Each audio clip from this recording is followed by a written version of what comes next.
Another beautiful day. It's a beautiful day. Everyone keeps like threatening me that this is only going to last 3 weeks. That's I was asking you guys last week, and you guys, I'm like, come on, no chance. And then I gotta be remind like this California people and the Vegas people, like the cold is different. There's different measures of cold. I'll be in shorts for a long time still, I'm sure. I was already in coach line. Luke, you brought in Desmond Ritter, bringing in a quarterback midseason like that. What is the process like to get them up to speed? Yeah, it's a full throttle process for sure. You know, you get not just a quarterback, but any position. Whenever you're in that kind of spot where you got to bring someone in, they got to get up to speed quickly. So it's full throttle. It's all day, and he does a great job. I mean, fortunately he's got a little bit of a background in terminology and everything, so I think that part of it he's handling really well so far. And yeah, it's you know, you want to make sure that he's ready to rock and roll for Sunday if his name gets called. Luke, I understand that, AP talked about he wants to run the ball more and all of that, but the only consistency really in the offense has been inconsistency. And I know it's not your fault for penalties, it's not your fault for execution, but as the OC, it is technically your fault. So how do you fix it when you're already 7 games in? Yeah, put it so blunt like that. It's my fault. No, come on, man. No, it is. It's all of ours, right? It's a team effort, bro. And I really believe that. And I think the inconsistency are dissipating. I really do. I think every week it just gets a little bit better and better. I think the mindset, the understanding of what the objective is getting clearer each and every week. And running the football alleviates a lot of those issues.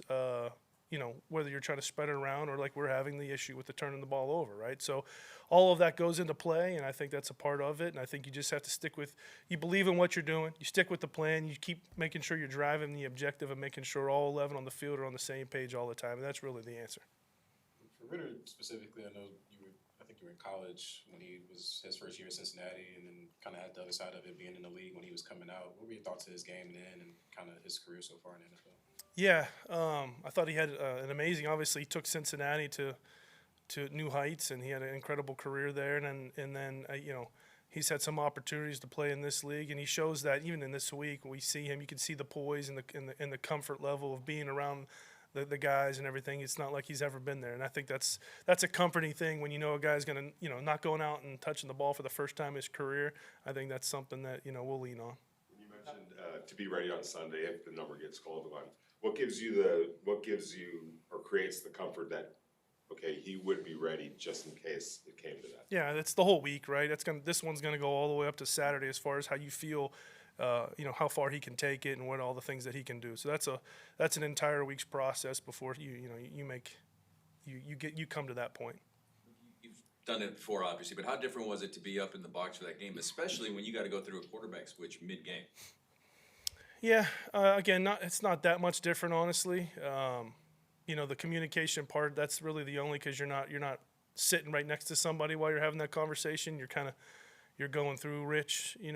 That's pretty much the only difference, because we're constantly communicating on the headset already on the field, and I'm getting stuff to EB, he's getting it to the guys. I'm getting it to James, he's getting it to the guys. So not a whole lot different. Obviously, that situation happening so early in the game, going through the game plan and kind of switching to feel like exactly what Gardner's comfortable with or what things that he likes more that are in the game plan. Is that something that you would be planning to do going forward, or are you going to still mix it up as far as going to the booth or being on the field? Yeah, we'll play it year by year, whatever, week to week. I think I'm comfortable both ways. I think it was a lot of good that came from being up there, and I think there's a lot of good from being on the field. So I'm good either way. Coach, with Gardner Minshew and so many turnovers, how do you, as an offensive coordinator, assist in his confidence or, kind of trying to keep him focused, especially in the middle of a game like what happened this past week, and we've seen him doing it? Yeah, no, I think Gardner's had a lot of good happen this year, a lot of good. And, we don't want to keep coming back to these 3 or 4 plays that happen each week, but I think, he's going to make sure that he's focused and he's dialed in. And then when the plays break down and it's not the ideal look, especially when it's not in a critical or a desperate situation, you got to let it go and you got to move on to the next play. And I think that's half of those situations we're talking about are that. We just got to let it go and move on. And I think the other half have been a little bit more desperate situations, trying to catch up, 2-minute type stuff. But we got to let these ones go. And I think that he knows that. He's been there, done that.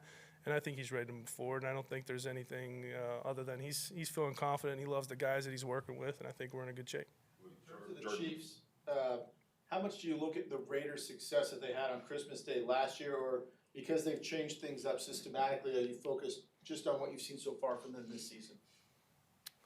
Well, I mean, from a schematic standpoint, Spags has been doing it for a long time and doing it really well for a long time. So I think the mindset and his style and all that stuff like that, there's just a ton of respect that I've had since I've been in the league when we've gone against him. And so I don't think that part of it changes. I think it does change in the sense of you understand the mindset that your head coach has and that your team has, and then the importance of this rivalry. I think all that stuff goes into it because what I've learned in this league, when you play division games, it's always a different level of intensity, and I think that's something that I'm definitely going to expect when we go into this one too.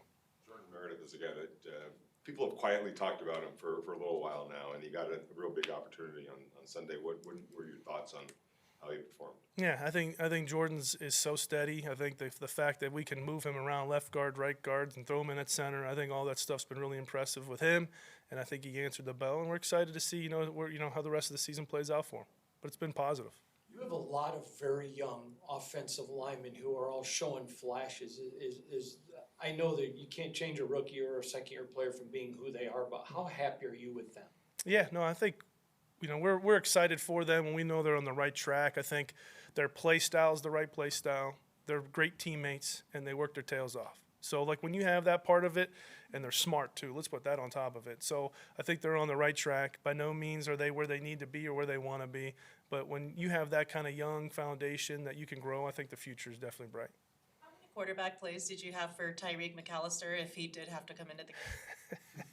I don't know the exact number, but it wasn't very many. That was one of those moments, right? You panic as the coordinator. When I was the quarterback coach, usually the quarterback coach is in charge of that process. So you get your Friday work in that you do, and we want that's never something you ever want to touch, but we were pretty close right there. Probably depends on the quarterback, but do you have a general approach when a quarterback's struggling, as far as what you want to do during the week and kind of get his head right, I guess? I think you nailed it. I think every cue is definitely different. I think some guys like to use their athleticism. I think some guys like to see a completion, see the free throw go in, and then they feel good after that. And I think, you want to make sure that they're trying not, if it's getting hit too much type of thing, you want to avoid those types of situations. But every guy's different. But I think, specifically how we're playing, we had Aiden and then you go into Gardner, and you have two very different people. So I think it's definitely specific to the person. How much are you giving Desmond Ridder a real look to see if he can actually compete to become a starter in this with this team?